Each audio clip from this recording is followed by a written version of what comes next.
मन मंदिरा गजर भक्तीचा.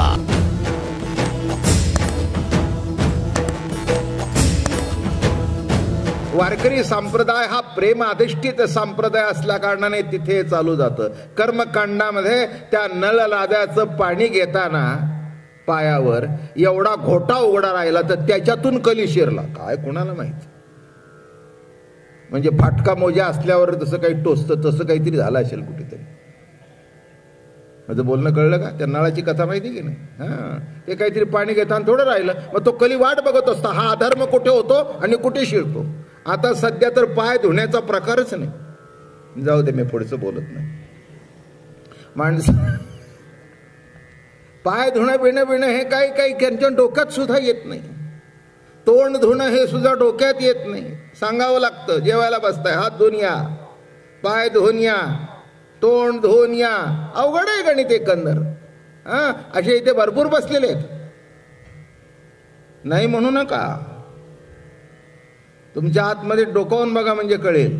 याचा अर्थ तुम्हाला बरं वाटेल तसं तुम्ही वागा, पण कर्मकांडाचं आचरण करत असणं हे चालणार नाही. चालणार नाही. काही काही ठिकाणी देवाचा नैवेद्य करताना तो सोहळ्यातूनच करावा लागतो. असा तसा केला तर चालणार नाही, बिलकुल चालणार नाही. आणि पांडुरंगाच्या बाबतीत तो म्हणेल ठीक आहे तुझं जे असेल ते वाढ. हा कृष्ण अवतार असल्या कारणाने आता हे बघा सगळ्याला देऊन राहिलेलं भाजीचं पान राहिलं होतं ना, म्हणजे जवळजवळ उच्चिष्टच होतं ते खाल्लं ना त्याने आणि पोट भरलं ना. उच्चिष्ट ती फळे काय भिल्लीटीची, त्याच्या मागचा अवतार. राम अवतारामध्ये उच्चिष्ट, पण हे कुठून?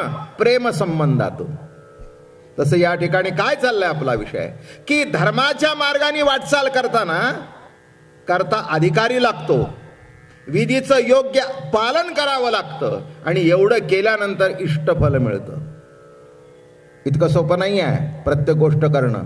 आपल्याला अजून नीट कळत नाही. पाणी अगोदर घालावं का दही अगोदर घालावं, का दूध अगोदर घालावं, का तूप अगोदर. काही उलट सुलट माणसं करत असतात.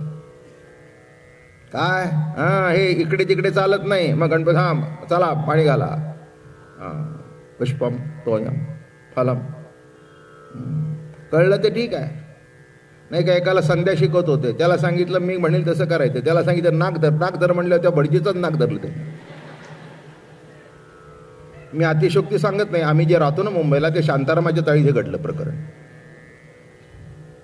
खाडीलकर रोडला शांतारामाची चाळ आमच्या मागेच आहे.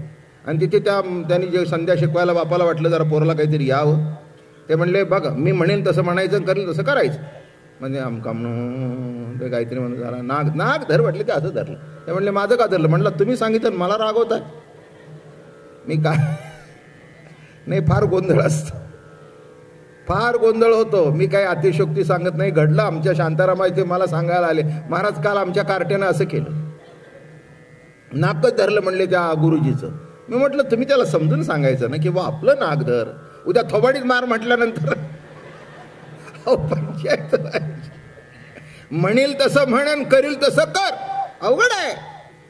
आलं का लक्षात? त्यापेक्षा नामात काही चुकायची भानगड नाही. जसं येतील तसं येऊ दे. चाल केला असे मोकळा, बोल विठ्ठल वेळोवेळा. चाल, मोकळं करून टाकलं, तुला काही भानगड नाही.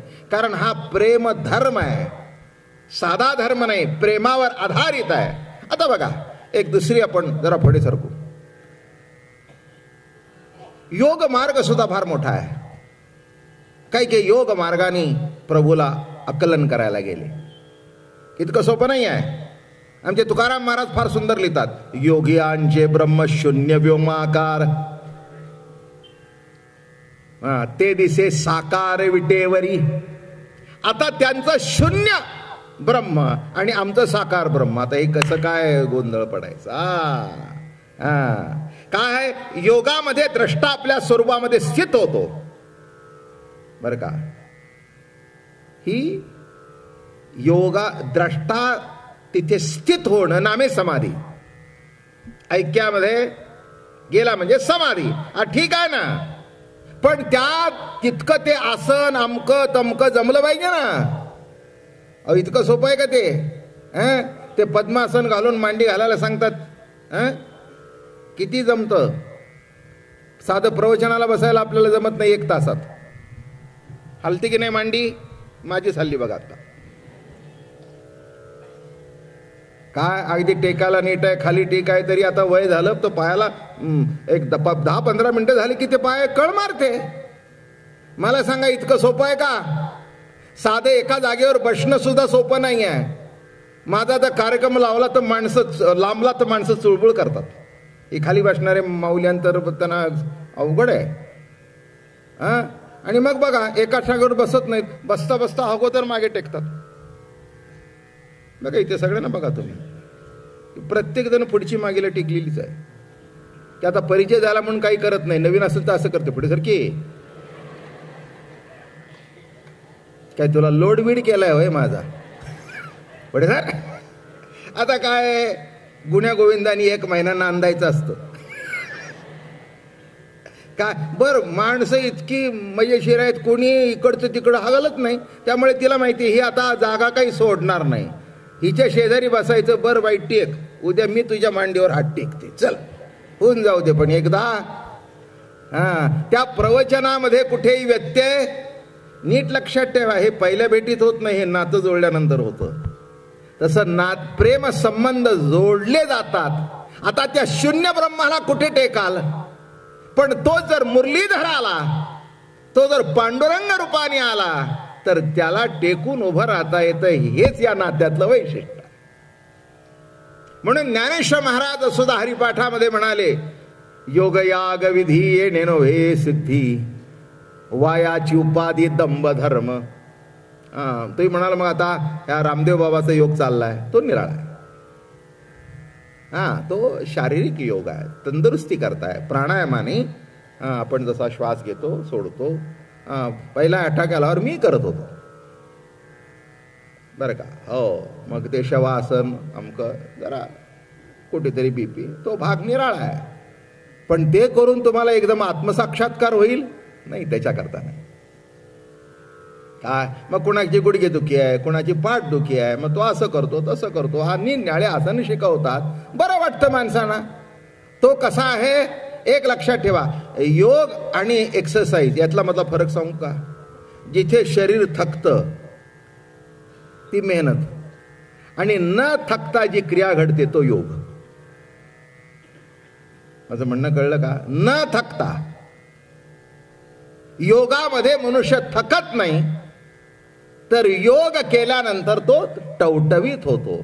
आणि बैठक काढल्यानंतर म्हणतो आता झाल्या 50 झाल्या, आता एक काढू शकत नाही म्हणला मी, खाली कोसळीन. That is an exercise. तसं मला सांगायचंय, भक्ती योगात येऊन बसा, भक्तीचं एक्सरसाइज करू नका. परमार्थाचं कवायत करू नका. काय? परमार्थाची धर्मामध्ये कवायतच आहे. हे असं करायला पाहिजे, ते तसं करायला पाहिजे, तसं नाही केलं तर पाप लागेल.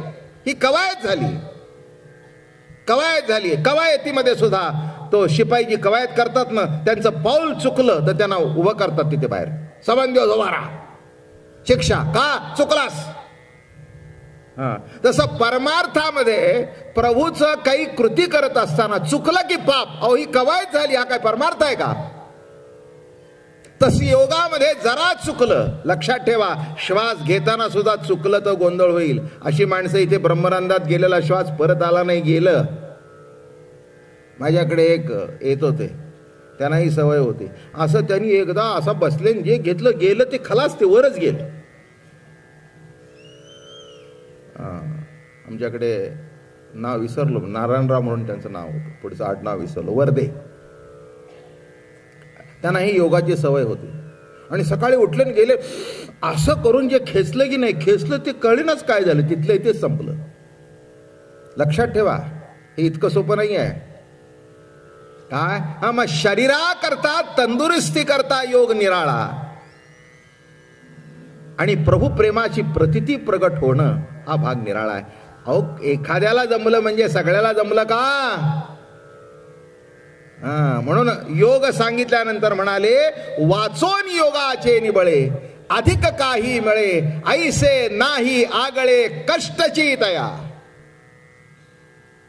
नाना साधनाच्या केलिया खटपटा, परित्या नपवती याची या दारवंटा, जाणो जाता जाणीव घाली आडफाटा, योगाभ्यासे सिद्धी येलच आहे त्याच्यात, योगाभ्यासे सिद्धी रोधिता ती वाटा हो, धन्य ही आनंदाची सापडली वेळ. काय घडलं? तेने संत सज्जन भेटले कृपाळ, त्याने फेडियाला बुद्धीचा होमळ. पुढे काय घडलं? दृष्टी दाखविला यशोदेचा बाळ हो, धन्य ही आनंदाची सापडली वेळ. मन मंदिरा गजर भक्तीचा.